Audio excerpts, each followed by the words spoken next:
La Hermandad de la Misericordia siempre fue pionera en muchas cosas. Y en esta ocasión también ocurrió, fundando lo que se vino a llamar Junta Auxiliar, que con el paso de los años daría origen a lo que hoy se denomina el Grupo Joven. Como digo, fue la primera Junta Auxiliar que se creó y ello obedeció sobre todo a dos razones. Primero, porque había una gran demanda de hermanos que querían formar parte de la Junta de Gobierno, de la Junta de la Hermandad, y de trabajar en el seno de la Hermandad, no ser solo hermanos. Claro, ni tenían la edad, en muchos casos, ni tampoco había cupo en la Junta de Gobierno, porque todo eso, igual que ahora, también estaba limitado a un número determinado de componentes. La idea surgió para dar cabida a esos hermanos, a las inquietudes de esos hermanos, para que trabajaran más próximo al órgano de gobierno de la cofradía, pero sin pertenecer a él. De ahí la idea de crear la Junta Auxiliar. Se establecieron unas normas previas, estableciendo también a su vez un número de 15 hermanos para que formaran la Junta Auxiliar, y la respuesta fue extraordinaria, es decir, que cubrimos las 15 plazas y hubo que hacer una lista de solicitudes de jóvenes hermanos que querían entrar. Había hermanos de 13 años, por ejemplo, de 14, de 15, hasta 18. Era también una forma de preparar a esos jóvenes para su siguiente paso, que naturalmente era formar parte de la Junta de Gobierno, previo paso por esta Junta Auxiliar. Como digo, la primera que se creó en San Fernando, como tantas otras cosas que creó la Misericordia por vez primera. Jóvenes ilusionados, algunas ideas innovadoras que traían, que la práctica totalidad de ellas eran buenas. Y me encuentro en una juventud propia del año 1975, que no tiene nada que ver con la de ahora, y disciplinada, y muy metida en lo que era la hermandad, pero ojo, la Hermandad de la Misericordia, porque la Hermandad de la Misericordia tenía su propia personalidad en todos los aspectos. Tenía su personalidad en su forma de trabajar, tenía su personalidad en la calle, tenía su personalidad en los cultos, tenía su personalidad en el trato entre los hermanos, es decir, era una hermandad singular totalmente. Y esta Junta Auxiliar también fue singular.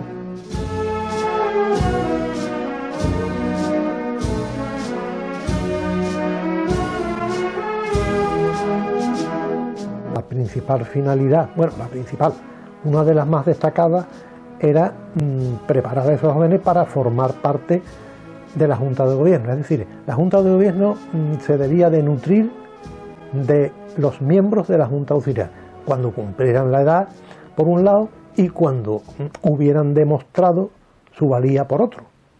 Porque también la Junta Auxiliar era una forma, digamos, de selección. Y bueno, que algunos no pasaron a la Junta de Gobierno porque por cuestiones personales o por criterios propios, pues se fueron, pero esos fueron los menos. Y hubo algunos que también por otras razones que eran también personales y que yo desconozco, pues pasaron a otras cofradías. Pero desde luego de la Junta Auxiliar que yo tuve, no hubo ninguna cosa, podemos decir, extraña, ni ninguno, sino unos pasaron a la Junta de Gobierno, otros siguieron en la Junta Auxiliar, incluso yo dejé de ser presidente porque iba a ser el hermano mayor, y algunos todavía seguían en la Junta Auxiliar. Insisto en que es que había jóvenes que entraron en la Junta Auxiliar con 13 años. Había semanas que teníamos 2 reuniones, había semanas de 2 reuniones, aunque cueste trabajo quererlo, ¿eh? Mientras otras cofradías y eso, pues tenían una reunión al mes, incluso de sus juntas de gobierno. La Junta Auxiliar normalmente era una reunión semanal, pero hay veces que eran 2 reuniones semanales. Y además había que contar con el fin de semana, porque el fin de semana, es decir, el sábado y el domingo, o el sábado y el domingo, se llevaba a cabo la denominada Operación Papel y Operación Pan Duro, que hoy eso mueve a la jocosidad, ¿no? Porque en estos tiempos, calcúlense ustedes. Pero a base de eso se buscó mucho dinero, porque vendíamos miles de kilos de pan duro y de papel. Y también con esos beneficios y con otras iniciativas que hacía la Junta Auxiliar, pues se pagaron enseres de la cofradía, sin ir más lejos, la peana de la Virgen, que fue costeada íntegramente por la Junta Auxiliar. O sea que no estamos hablando de gastos menores solamente, sino de proyectos que se encaraban, eso sí, siempre con el visto bueno y la aprobación de la Junta de Gobierno.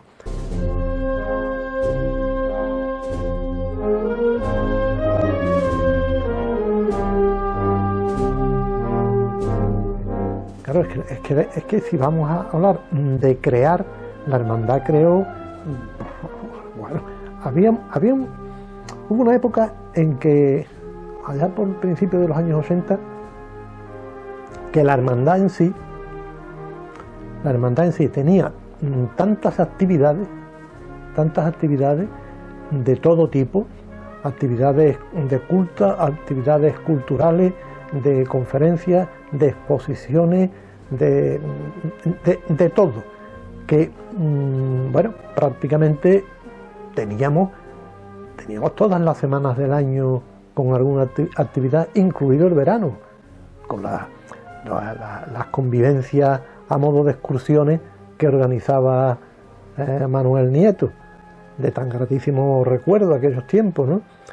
Y siempre estábamos en la prensa, siempre, porque nos ocupábamos de anunciar todo lo que íbamos a hacer, hasta el extremo que, en broma, pues se decía Diario de Cádiz, su departamento y Hermandad de la Misericordia, porque que estábamos todos los días en la prensa, porque todos los días había actividad.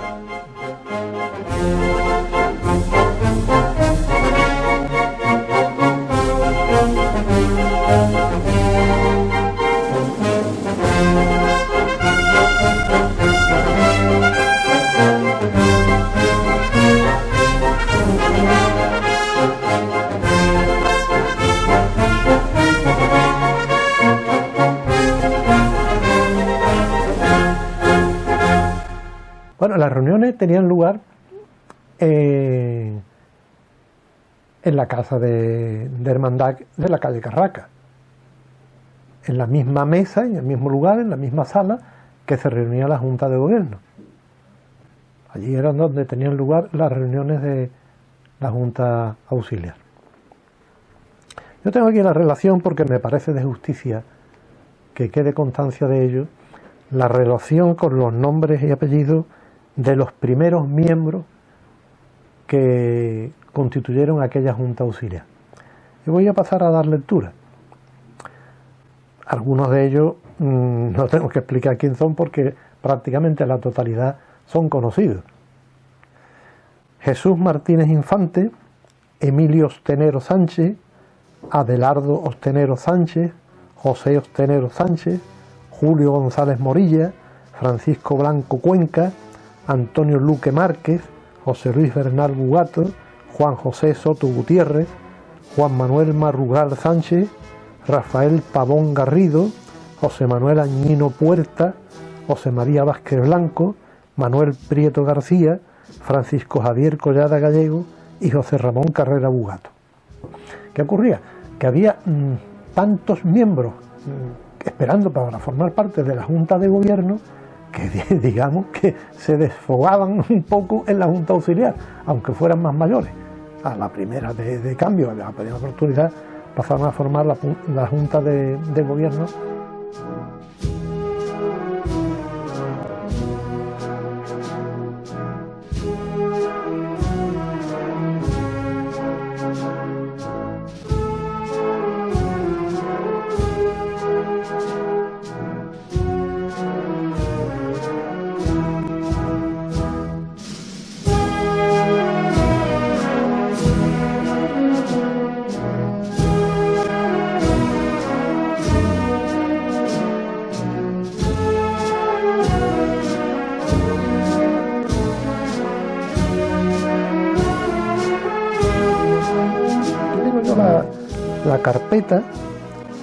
La carpeta con todas partes, porque tengo ahí más cosas, parte de la documentación de la Junta Auxiliar.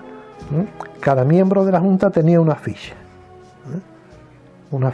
que son estas que están aquí, donde figuraba el nombre, domicilio, los datos personales, incluso los atributos, la bocina en el año 76, la pértiga en el libro de regla en el 77, en el paso en el 78, y aquí se anota, pasa a la Junta de Gobierno.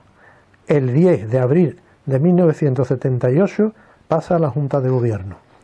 Llevó un farol de guía, una pértiga en el guión sacramental, en el paso. Todas estas cosas quedaban anotadas en la ficha de cada uno. Pero además de esta ficha, mira, aquí tengo la de Francisco José Ariza Blanco, el popular Queque. En abril de 1978, con 13 años, entra a formar parte de la Junta Auxiliar. Y aquí hay otro muy conocido, Francisco Barroso Medina, que también entra con 13 años en abril de 1978. José Benítez Palacio, 16 años. Joaquín Braojo Ruiz. Joaquín Braojo entra en abril del 78 con 15 años. ¿Quién le iba a decir a Joaquín Braojo, cuando entró con 15 añitos en la Junta Auxiliar, que iba a llegar a ser hermano mayor de la cofradía? Hay muchas curiosidades, muchas curiosidades. Y luego aquí está una relación, a su vez, de lo que se iba llevando, bueno, podemos decir, no el control porque no me gusta la palabra, pero sí la actividad que cada miembro tenía en la Junta Auxiliar. Aquí tenemos uno, por ejemplo, donde había un apartado de cuentas, del televisor. ¿Qué es esto del televisor? Bueno, pues esto no es que se comprara un televisor, es que hacíamos una rifa de un televisor y se iban anotando las papeletas que vendían y se llevaba la relación de todo esto, ¿no? A los actos, las postulaciones incluso, 29 del 2 del 76, postulación, 13 del 3 del 76, postulación, 21 del 3 del 76, representación en el Santo Entierro, 15 del 3 del 76, pegada de carteles. La cantidad de anotaciones que hay de las reuniones que... en el mes de mayo, pues había seis reuniones, y estábamos ya hablando del mes de mayo, es decir, que ya había pasado la Semana Santa y eso. Aquí hay otro, también con toda la relación de todos los actos a los que asistían. Antonio Luque, que bueno, cuando fui yo presidente era un chavalillo, un tío muy simpático, muy agradable, como ha sido toda su vida y continúa siendo, ¿no? Los tiempos han cambiado en todo, pero hemos hablado hace un momento de que el mayor sentimiento que traían estos chicos a la Junta Auxiliar era la ilusión y el trabajar por su cofradía. Eran unos enamorados de su cofradía.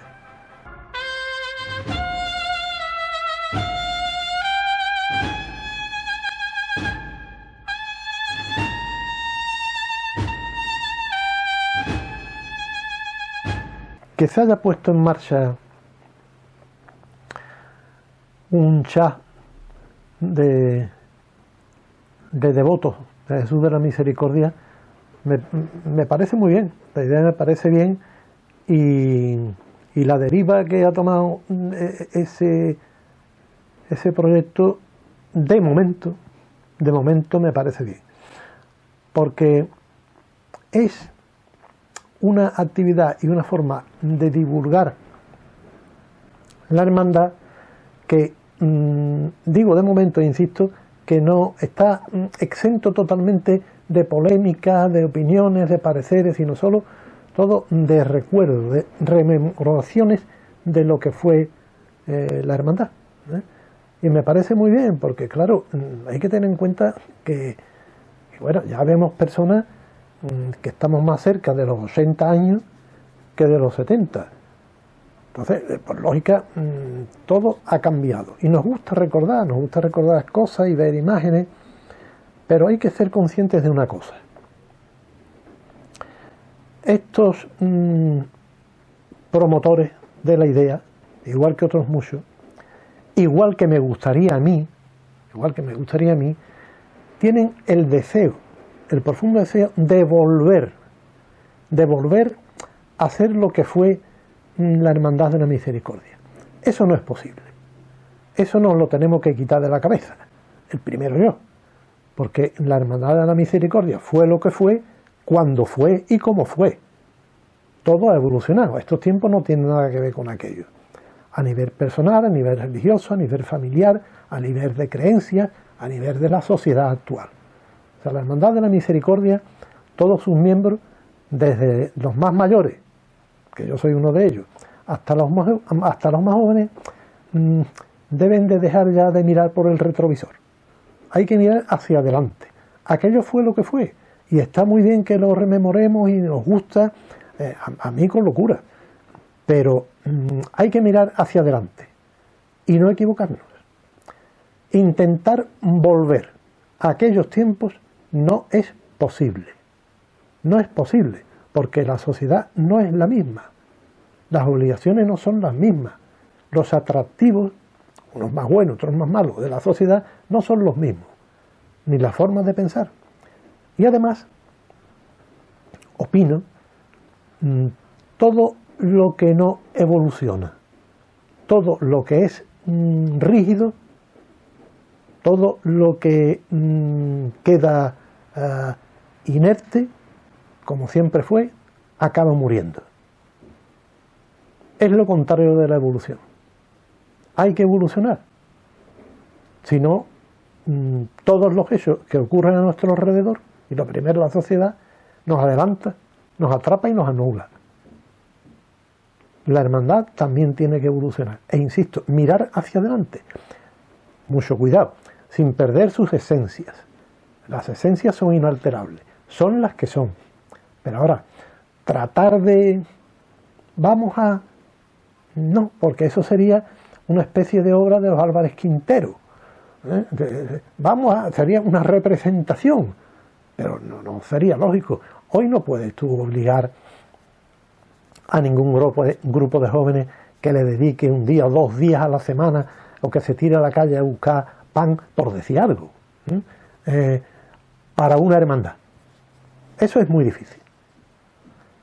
Por poner un ejemplo de los más domésticos, sin contar con que hoy, con todos mis respetos, la preparación, por mucho que se proteste de ella y se le censure, la preparación de la juventud de hoy no es la preparación de la juventud de hace, ojo, 50 años. Estamos tratando de retomar un espíritu y unas actividades de hace prácticamente medio siglo. Es que el tiempo vuela.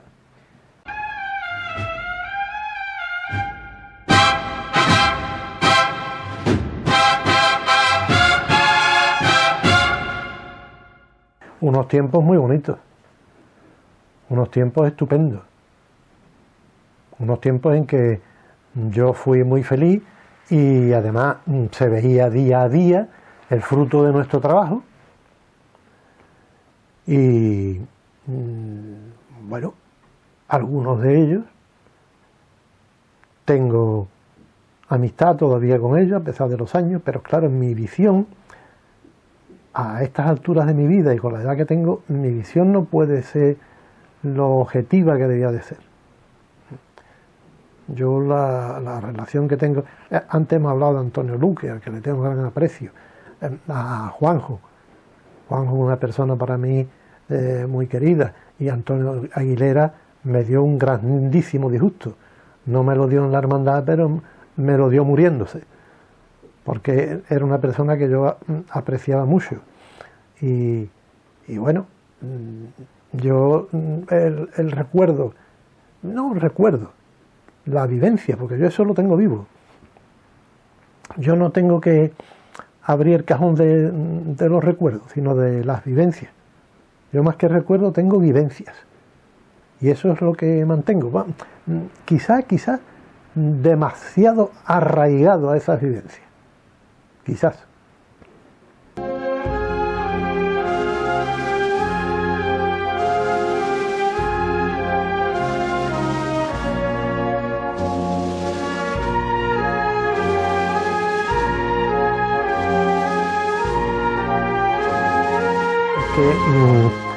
Sin ellos difícilmente hubiéramos conseguido lo que conseguimos en el año 82.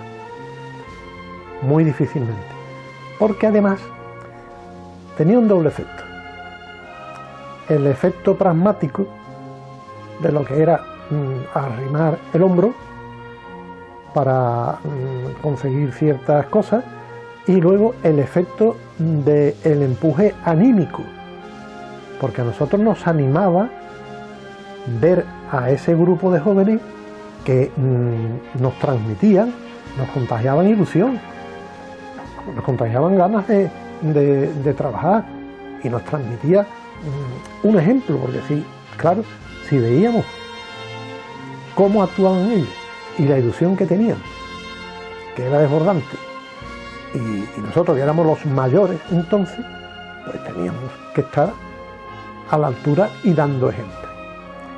Entonces las consecuciones de esos años, sin ellos hubiera sido difícil.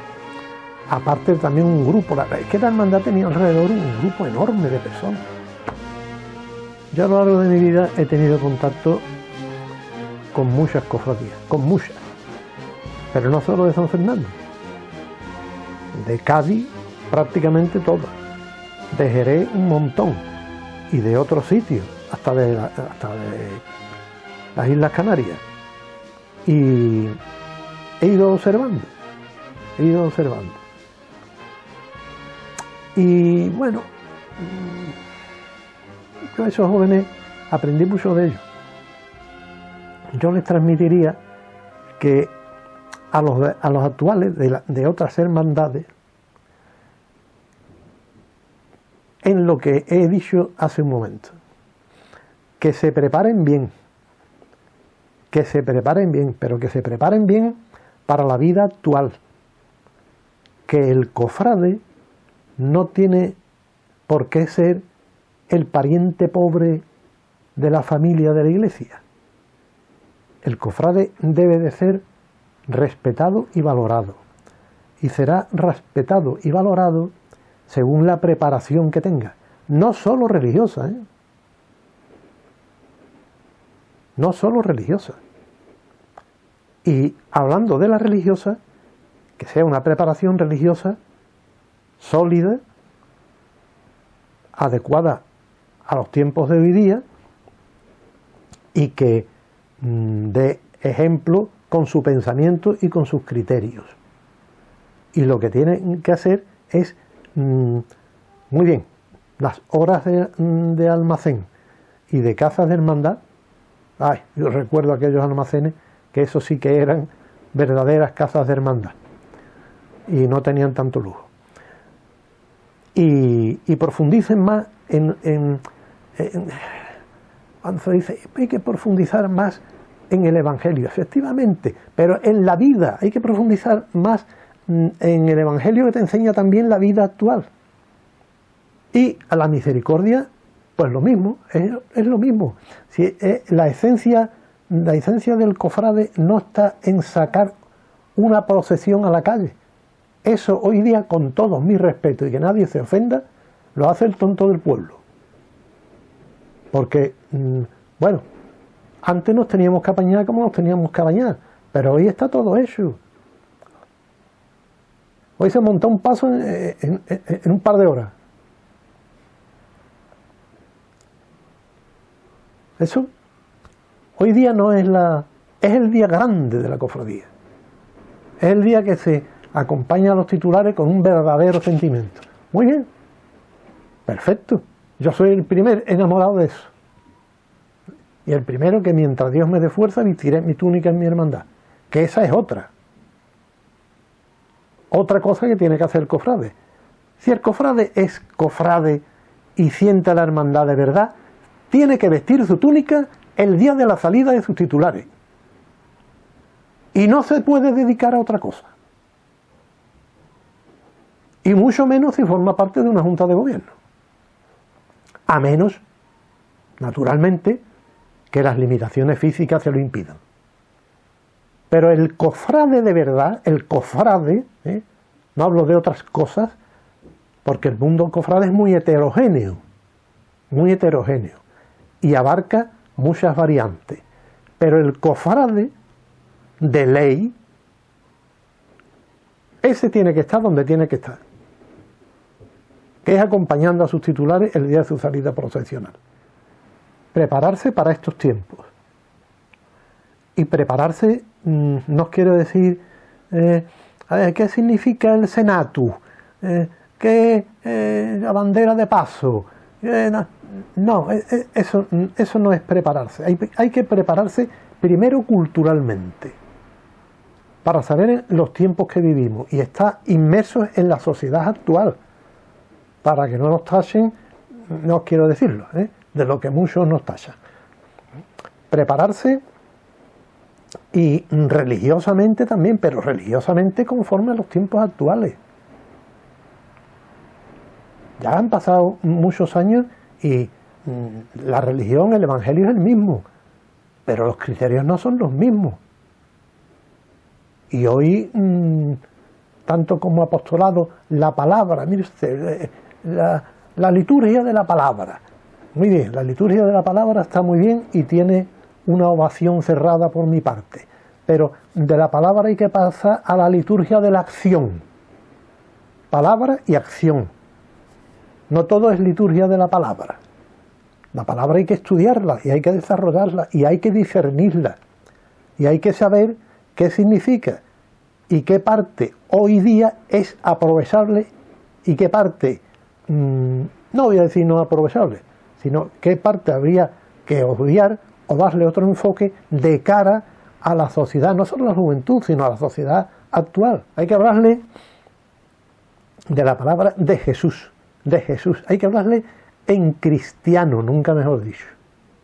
Primero hay que hablar en cristiano, luego hablaremos en católico.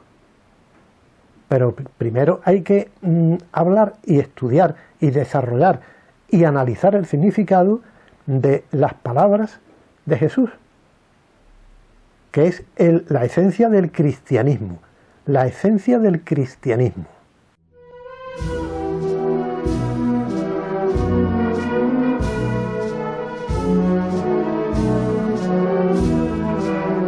Por último, y con esto termino en relación con lo que le diría a los jóvenes, es que jamás permitan que se repita en la Hermandad de la Misericordia el grandísimo error que cometimos todos con la juventud hace unos años, permitiendo que se perdiera el eslabón que falta en la continuidad generacional de los cofrades de la Misericordia.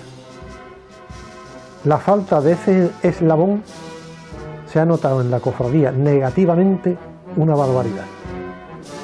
Ese es un reto, como decía antes, de cara no al pasado, sino al futuro, que tienen los jóvenes de hoy. La continuidad, la continuidad, que no se rompan ese eslabón generacional que se perdió, y ese eslabón anda hoy en otros lugares, que no voy a mencionar porque no es necesario, a buen entendedor, pero que eso no vuelva a ocurrir.